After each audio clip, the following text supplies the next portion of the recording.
kabisa na ni katika uwanja wa shule upili ya wavulana ya Bungoma hapa, na ni kwenye Ngarambe, ukipenda dimba, ukipenda kipute cha chapa dimba. Na jinsi mnavyo tizama ni kwamba mashabiki wamekuja kiasi cha aja kuweza kutizama mapambano haya, niseme Ngarambe hizi.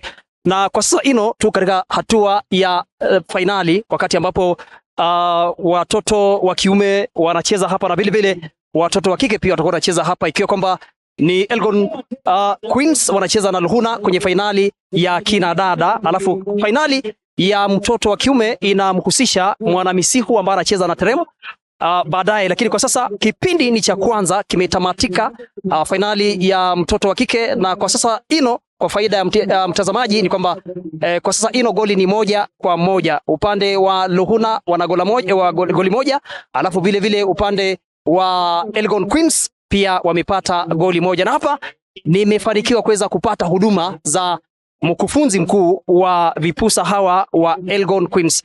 Tuanze kwa majina. My name is Collins Ndara, kocha mkuu wa timu ya Kibugu Girls ama Elgon Queens ukipenda. We have experienced a very good exposure into our team. We are playing well. We hope that we will win at the end of the day. Labda tuseme kwa 45 matarajio yako na jinsi ulivyokisuka kikosi chako, pengine hawa vimwana wamecheza kwa jinsi ulivyoelekeza ama pengine kumekuwa na dosari? Kwa kiwango kikubwa ninaaminia timu yangu na ya kwamba wanacheza jinsi ambavyo nimewaelekeza kulingana na technical bench yangu pamoja na mkuu wangu ambaye yuko hapa pamoja na mwalimu mwenzangu. Tumewapa mpangilio ambao unafaa na pia kwamba wanafuata ratiba ambayo kwamba inahitajika. Labda matarajio yako kwenye finali, manake bado kuna dakika 45. Unaona dakika 45 katika mchezo wa soka ni dakika nyingi sana. Labda wasichana wako katika 45 za mwisho, unatarajia nini kuwahusu? Kwa kawaida unapokuwa mlimani unakwenda kuomba. Sisi kama watu wa mlimani tumeshaomba, Mungu ametupa baraka, tunaenda kushinda. Mechi hii una imani kwamba unakwenda kushinda? Nashinda kabisa. Labda tuzungumzie pia usimamizi wa mashindano haya tangu ulipoanza kucheza kwenye dimba hili, kwenye Ngarambe hizi. Wewe umeona nini ama unaweza sema nini kuhusiana na usimamizi wa mashindano haya ya chapa dimba makala ya 5? Kidogo I feel Safaricom has facilitated this tournament. We have struggled a lot to facilitate this tournament, getting finances from home to here, lunch na mambo ya transportation imekuwa ngumu kidogo.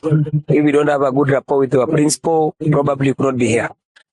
Bearing in mind that these students are under 17, na ni kitu ambayo ni changamoto kubwa. I want to request Safaricom that next time do it sufficiently. You are doing it for now.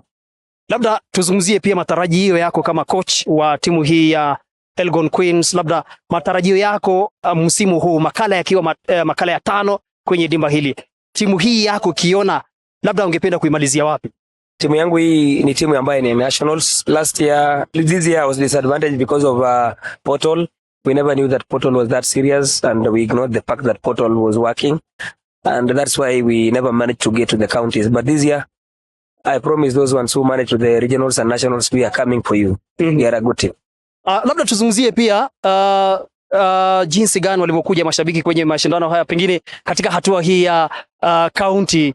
Labda ulitarajia kwamba wangekuja kiasi hiki ama pengine kuna mapungufu ikilinganishwa na pia misimu mingine ambayo imepita? Sikutarajia kwamba ningepata mashabiki kutoka eneo la Cheptais, Bungoma, Mount Elgon na kwingine kote, lakini nimeona ambao mashabiki wamekuja kwa kiwango kikubwa.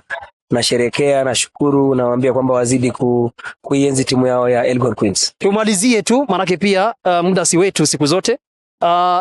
Wewe ni kocha wa mpira wa soka. Humu nchini kuna timu yote ambayo unafuatilia inayocheza ligi ya Kenya? Kabisa. Mimi ni mashabiki wa AFC Leopards, naombea mema. Vile vile mimi ni mashabiki wa Chelsea. Tupande sasa tumeshapanda gari tumekwenda kule juu. Wewe ni shabiki wa Chelsea. Asante sana bila shaka yote.